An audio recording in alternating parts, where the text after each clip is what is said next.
Halo guys, balik lagi sama gua Logi ID. Seperti biasa sebelum mulai videonya, buat kalian yang sudah dukung channel ini selama ini, terima kasih banyak. Buat kalian juga yang belum subscribe, silahkan di subscribe karena subscribe itu gratis, tidak bayar. Dan buat kalian juga yang sudah donasi, terima kasih banyak, semoga dilancarkan rezekinya, amin. Seperti biasa sebelum mulai videonya, alangkah baiknya untuk kalian like video ini, hitung parkir guys. Terima kasih dan selamat menonton.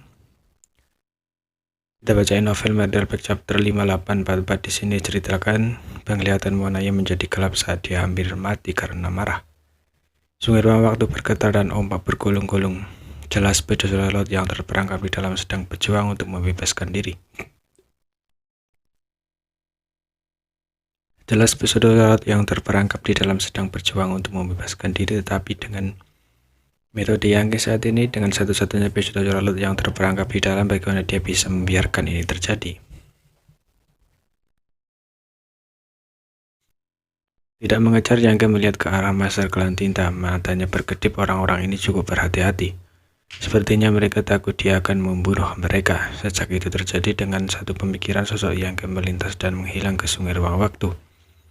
Pada saat berikutnya, sungai ruang waktu yang awalnya tenang tiba-tiba mulai mendidih. Menonton adegan ini dari jauh, ekspresi Monaya berubah dan dia hampir bergegas ke depan, tetapi sebelum dia bisa bertindak, sungai yang berjatuh menjadi tenang dan sosok Yangga muncul lagi.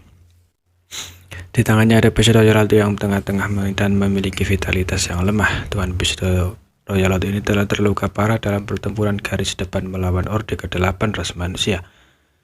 Jadi dia telah kembali ke Northern Pass dan memasuki sarang tinta untuk memulihkan diri. Luka-lukanya belum sembuh dan kekuatannya telah turun drastis.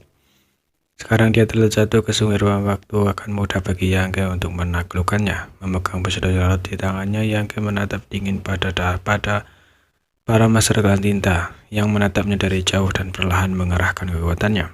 Pistol laut tampaknya telah menyadari sesuatu dan berjuang sekuat tenaga. Tetapi tidak berhasil. Dia hanya bisa melihat ke arah Monaya dan yang lainnya dan berteriak, "Selamatkan!" Belum dia bisa selesai berbicara, dia meledak dan berubah menjadi kabut berdarah, melepaskan kekuatan tinta tebal yang langsung meledak menjadi awan tinta hitam raksasa.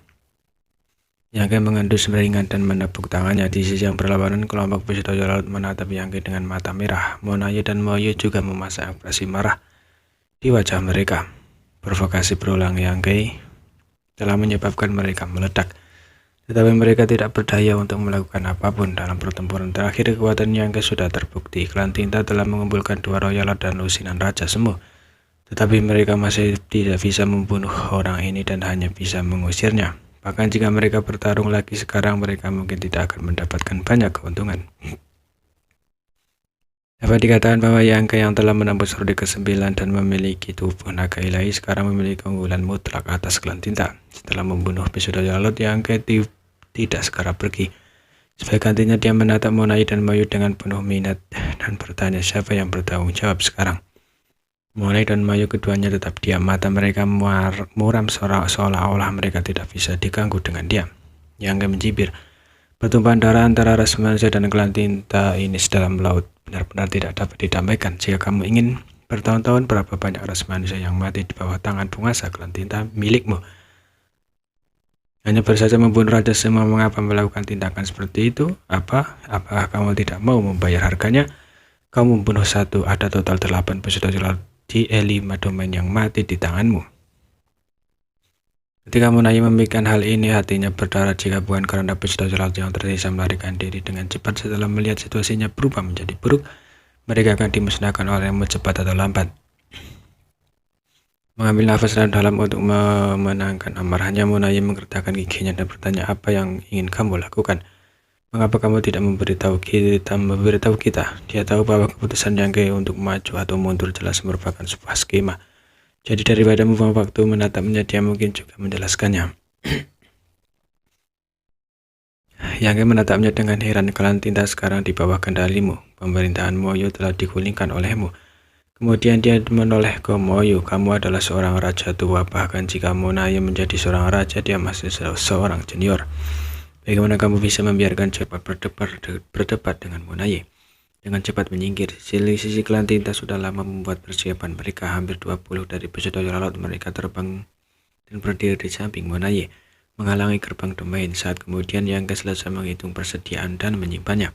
Sumber daya klan tinta sekali lagi seharusnya tidak berkurang, tetapi lebih dari yang diminta Yangke. Tampaknya klan tinta tidak ingin memberinya alasan untuk menimbulkan masalah. Di sisi lain, melihat Yangke tidak segera pergi setelah mengambil sumber daya, Monaya menghela nafas lega.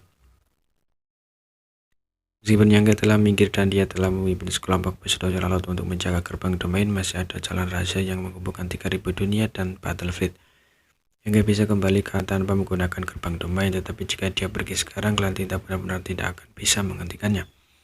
Berurusan dengan Yangke memang memusingkan, tetapi ada satu hal yang membuatnya lebih nyaman, dan itu adalah Yangke tidak pernah melanggar janjinya sebelumnya, kecuali jika itu menyangkut kepentingan ras manusia. Waktu berlalu beberapa hari kemudian, Riak tiba-tiba muncul di gerbang domain saat prinsip ruang berfluktuasi. Banyak peserta lalu yang telah menunggu di sini selama ini tiba-tiba merasa semangat mereka terangkat saat mereka melihat ke atas dan melihat beberapa sosok muncul dari udara tipis.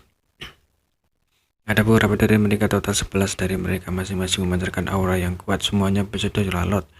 Yangke juga melirik dan melihat beberapa wajah yang dikenalnya. Sekarang memahami dari mana peserta laut ini berasal. Ini adalah penguasa wilayah yang telah melarikan diri dari domain 5. Medan perang domain 5 adalah medan perang yang dipilih oleh klan tinta untuk membangun dominasi mereka. Dan tentara jiwa dari domain 5 juga merupakan target untuk diserang. Jadi sebelum Yangke muncul, jumlah pesuruh yang berinvestasi di domain 5 telah melampaui batas tentara Jihuo. Namun Yangke telah membantu tentara Jihuo dan membunuh total 8 pesuruh laut, sehingga pesuruh laut yang tersisa melihat bahwa situasinya tidak baik dan melarikan diri dengan panik. Setelah hampir 3 bulan, mereka akhirnya kembali ke Noreton Pass. Sejujurnya keberuntungan mereka cukup baik, karena ketika Yangke berangkat dari domain 5, dia juga telah mencari keberadaan mereka di sepanjang jalan. Tetapi sayangnya dia tidak dapat menemukan mereka. Selama periode waktu itu, mereka bersembunyi dan berada dalam keadaan ketakutan yang konstan. Selain mengirim pesan kembali ke Noreton Pass untuk memberitahu mereka tentang perubahan di domain E5, mereka tidak pernah menghubungi Noreton Pass. Jika mereka ingin melakukan kontak dengan tempat ini, mereka harus menemukan markas klan tinta yang ditempatkan di berbagai domain besar yang tidak aman.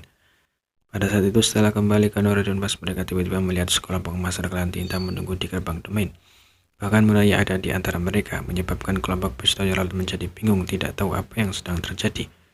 Pemimpin kelompok seorang pesuruh laut melangkah maju dan membungkuk karena malu, melaporkan situasi ketika mereka meninggalkan domain E5, sambil mengeluh tentang perbuatan jahat Yangke. Saat dia berbicara, dia tiba-tiba merasakan sesuatu yang menoleh ke samping rahangnya jatuh. Para pesuruh laut lain yang baru saja kembali semua mengikuti pandangannya, dan ketika mereka melihat sosok di depan mereka, keributan besar pecah. Kala itu, Yangke berdiri dengan tangan disilangkan